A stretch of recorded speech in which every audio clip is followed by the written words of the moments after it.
30년 넘게 경찰 공무원으로 일하고 퇴직했는데 퇴직 후에 가족들에게서 소외감을 느낀다는 이야기를 들으면 어떤 기분이 드시나요?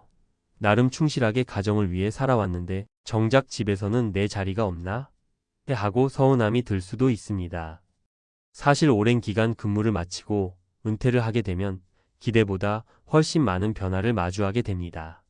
사회적 역할이 급격히 달라지고 주변 사람들과 관계 맺는 방식도 어쩔 수 없이 바뀌기 마련이니까요.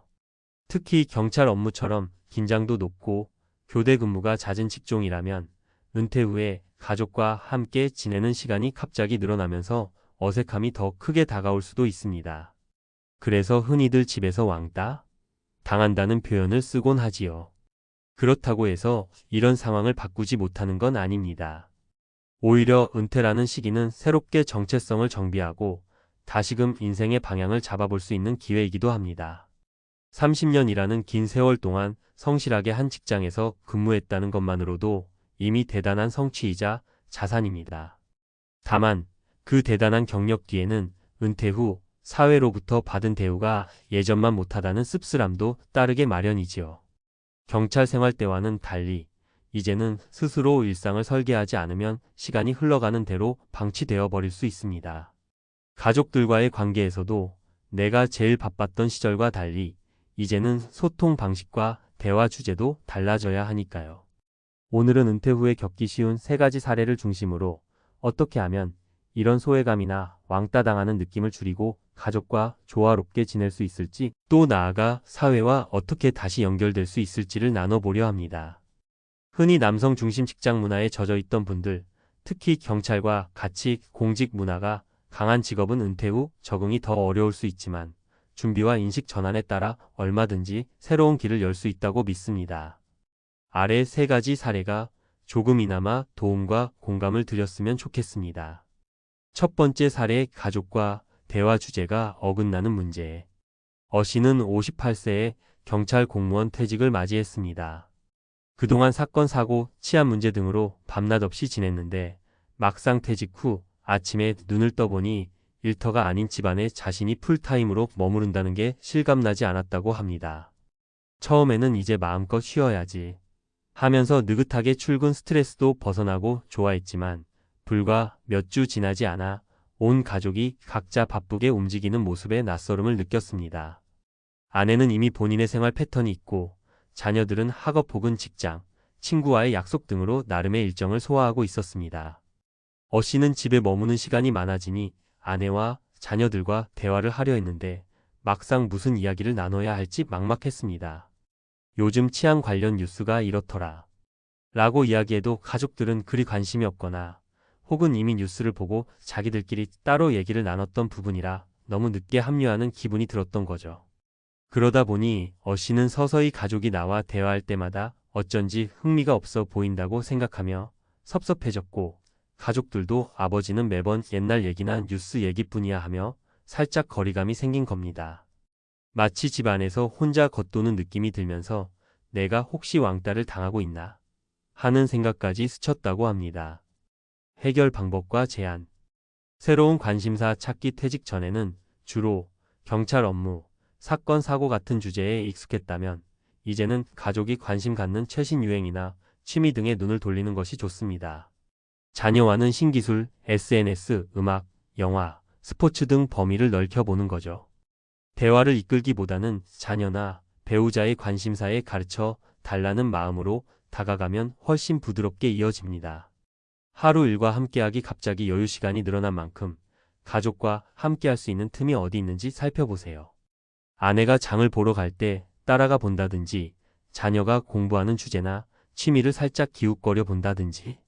무리해서 깊게 끼어들기보다는 아, 너는 이런 걸 좋아하는구나 정도의 관심을 표현하는 것부터 시작하면 좋습니다. 과거 이야기는 포인트만. 분명 경찰로서 자랑스러운 순간이 많았을 겁니다. 다만 가족들은 이미 여러 번 들은 옛날 무용담이라면 지겨워할 수도 있습니다. 추억을 나누되 짧게 핵심 포인트만 전달하고 곧장 그 이야기가 현재의 자신이나 가족과 어떻게 연결되는지를 이야기해 보세요. 옛날에 이런 상황에서 내가 이런 대처를 했는데 요즘 너희 회사 학교에서도 도움이 될 수 있지 않겠니? 같은 식으로.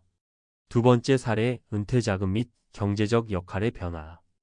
B씨는 30년 경찰 생활을 마치고 정년퇴직금과 연금이 어느 정도 나오긴 했지만 막상 가정경제 중심에서 조금씩 비켜나는 자신을 발견했습니다. 퇴직 전에야 월급이 매달 들어왔으니 가정의 경제적 기둥 역할을 했었고 집안 지출과 저축을 늘 염두에 두며 가족도 존중해줬죠. 그런데 은퇴 후에는 상대적으로 소득이 줄어들고 연금에 의존하거나 적금 퇴직금을 나눠서 써야 하는 입장이 되었습니다. 몇 달 전부터 B씨의 자녀가 취업 준비로 학원비와 용돈을 더 필요로 하다 보니 B씨는 정년퇴직했어도 내가 아버지인데 이 정도는 당연히 해줘야 하지 않나? 하고 생각했으나 실제로는 지출 부담이 만만치 않았습니다. 배우자는 가끔 프리랜서로 일해 조금씩 수입을 올리고 있었는데 이럴 때마다 나도 돈 벌고 있으니 신경 쓰지 말라고 했음에도 B씨는 자꾸 미안함이 들었습니다. 그러다 보니 집안에서 내가 더 이상 예전만큼 돈을 벌어오는 사람이 아니니 존재감이 줄었다며 스스로 위축감과 상실감을 느꼈습니다. 가족들도 눈치가 보여서 쉽게 돈 얘기를 꺼내지 못하고 대화가 점점 줄어들면서 분위기가 어색해진 거죠. 해결 방법과 제안. 가족들과 재무 계획 다시 짜기. 은퇴를 앞두고 가장 먼저 해야 할 일 중 하나가 재정 설계입니다.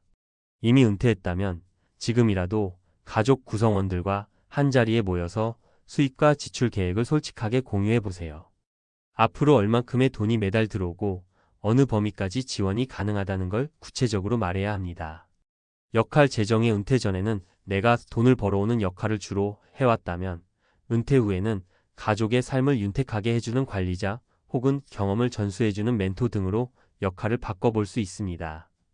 경제적 기여만이 아니라 가사 노동이나 육아, 가족 이벤트 준비 등도 값진 기여입니다. 작은 부업 혹은 취미로 연결하기 꼭 직업 형태가 아니더라도 30년 경찰 생활에서 얻은 전문 지식이나 경험을 바탕으로 강연, 자문 혹은 안전 관련 콘텐츠 작성 등으로 소소하게 보탬이 될 수도 있습니다. 경제적으로 큰 금액을 벌지 못하더라도 내가 여전히 사회에 보탬이 되고 있다는 자부심이 생기면 가족에게도 건강한 에너지를 전할 수 있습니다. 세 번째 사례, 사회적 관계 및 개인 정체성 재정립. C씨는 56세에 비교적 이른 정년퇴직을 하고 나서 동료나 후배들이 같이 퇴직하는 모습을 한두 번씩 볼 때마다 모임이 지속될 줄 알았습니다. 하지만 예상만큼 자주 만나지 못했고 현직에 남은 동료들과 연락할 일이 점점 줄어들었습니다. 평소에는 경찰이라는 소속감이 있었고 소속 조직에서의 직책이나 후배들과의 관계도 든든했지만 퇴직 후에는 그 모든 게 희미해진 겁니다. 가족과 가까이 지내야지 생각했지만 이미 가족들은 각자의 생활 영역을 만들어 놓은 후였고 오히려 C씨가 갑자기 집에만 붙어 있으니 부담스러워하기도 했습니다. 그러다 보니 C씨는 서서히 나는 이제 어디에도 속하지 못하는 사람인가? 하는 자괴감에 빠졌습니다. 옛날에는 사회적으로 중요한 역할을 했다고 자부했는데 지금은 도대체 뭐하고 지내느냐고 물을 때마다 답변이 궁색해지는 느낌이었던 거죠. 해결 방법과 제안. 지역사회나 봉사활동 참여. 은퇴 후에는 지역사회가 새로운 활동 무대가 될 수 있습니다. 주민센터나 구청, 경찰서 자원봉사 프로그램에서 과거 경험을 살릴 만한 일을 찾아보세요. 예를 들면 노인 안전교육, 어린이 교통 안전지킴이 같은 분야 말이죠. 이는 내가 여전히 경찰로서의 전문성을 사회에 기여할 수 있다는 의미를 재발견하는 계기가 될 수 있습니다. 새로운 커뮤니티 찾기 동호회나 인터넷 카페 또는 평생교육원 같은 곳에서 새로운 친구를 사귈 수 있습니다. 우리 집 밖에는 나를 반가워하는 사람이 없다고 체념하기 전에 조금이라도 관심이 가는 분야가 있다면 직접 발을 옮겨보는 겁니다. 경찰 생활 중에는 꿈도 못 꾸던 예를 들면 등산, 자전거, 낚시, 악기 연주, 독서 모임 등 취미 그룹에 들어가 볼 수도 있습니다. 나만의 정체성 문장 만들기. 과거엔 경찰 공무원입니다 라는 한마디로 내 정체성을 소개할 수 있었습니다. 이제는 그것 외에 새로운 정체성을 찾아야 합니다. 예를 들어 나는 사람들을 안전하게 돌보던 경험을 가진 지금은 취미로 등산과 사진을 즐기는 입니다. 이런 식으로 문장을 만들어 마음속에 새겨보세요. 자주 바뀔 수 있지만 그 과정을 통해 스스로에게 난 여전히 멋진 사람이고 앞으로도 재미있게 살아갈 수 있어라는 메시지를 줄 수 있습니다. 정리하며 은퇴는 너무 빨리 와버린 도착점 같기도 하지만 알고 보면 새로운 출발선이기도 합니다. 30년을 경찰 공무원으로 일해 오셨다면 그 시간 동안 얻은 지혜와 노하우 그리고 훈장 같은 기억들이 분명 있을 겁니다. 문제는 그 자산을 지금 상황에 맞게 재배치하는 과정이 필요하다는 것입니다. 집에서는 오랫동안 각자 방식대로 일상을 꾸려왔을 테니 처음엔 내 자리가 없어 보이고 왕따를 당하는 것 같을 수도 있습니다. 그렇지만 내가 의도적으로 가족에게 다가가고 관심사를 함께하고 새로운 역할을 찾아 노력한다면 점차 달라질 겁니다. 왜 내 진심을 몰라주지? 라고 억울해하기보다는 내가 이 사람들과 어떻게 새롭게 호흡을 맞출 수 있을까?를 고민해보는 쪽이 더 건설적인 방향이겠지요. 말씀드린 세 가지 사례는 흔히 겪는 이야기지만 이를 풀어가는 과정에서 새삼 가족들과 소통이 깊어지기도 하고 잊고 있던 본인의 열정을 재발견하기도 합니다. 실제로 많은 분들이 은퇴 후 조금의 시행착오를 거쳐 오히려 옛날보다 더 탄탄한 가족 관계를 만들고 지역사회에서도 존경받는 어른으로 자리매김하는 경우를 봐왔습니다. 나이가 들어서 새 일을 시작하거나 새로운 사람들과 어울리는 게 두렵게 느껴질 수 있습니다. 평생을 한 직장에 몸담았던 분이라면 더욱 그렇지요. 하지만 인간은 끊임없이 학습하고 변화를 수용할 수 있는 존재입니다. 퇴직 후에 내가 왕따가 됐다라는 생각으로 멈추지 않고 그럼 어떻게 하면 다시 관계를 맺고 즐거운 시간을 만들어갈 수 있을까? 라고 스스로에게 물어보세요. 그 질문에 대한 답을 찾아가는 여정 자체가 은퇴 생활을 훨씬 풍성하게 만들어줍니다. 가끔은 집에서 소외되는 느낌이 들 수도 있겠지만 시간과 노력을 조금 기울이면 가족들 입장에서는 아버지 가옥은 남편이 그래도 우리와 함께하려고 많이 노력하는구나. 요즘 부쩍 말도 잘 들어주네? 라고 느끼게 마련입니다. 가족이란 결국 서로 보살피고 성장을 돕는 공동체니까요. 마지막으로 무엇보다 건강을 잘 지키는 것이 은퇴 후 행복의 핵심임을 잊지 마세요. 신체적으로나 정신적으로 자기 관리를 해야 가족과도 오랜 세월 함께할 수 있으니까요. 일주일에 한두 번이라도 규칙적인 운동, 가족과 함께하는 식사, 가벼운 산책이나 등산 또는 봉사활동 등을 습관화해 보길 권합니다. 그 과정에서 내가 여전히 활기 있고 누군가에게 도움이 될 수 있는 존재라는 걸 확인하게 되면 더 이상 왕따 당한다는 생각은 점점 옅어질 겁니다. 분명 은퇴 이후의 삶은 전에 없던 도전이기도 하지만 동시에 나만의 색깔을 찾아가는 멋진 기회이기도 합니다. 경찰 공무원으로 지내셨던 30년의 땀과 노력, 사명감을 이제는 또 다른 형태로 재탄생시킬 수 있는 무대가 많다는 걸 잊지 않으셨으면 좋겠습니다. 마음을 열고 주변에 도움을 요청하고 가족에게 다가가는 작은 행동들을 하나씩 해보세요. 퇴직 후의 삶에서 왕따가 아닌 든든한 중심축이 되어 오히려 다른 사람들에게 귀감이 되는 모습을 충분히 만들어 나가실 수 있을 겁니다.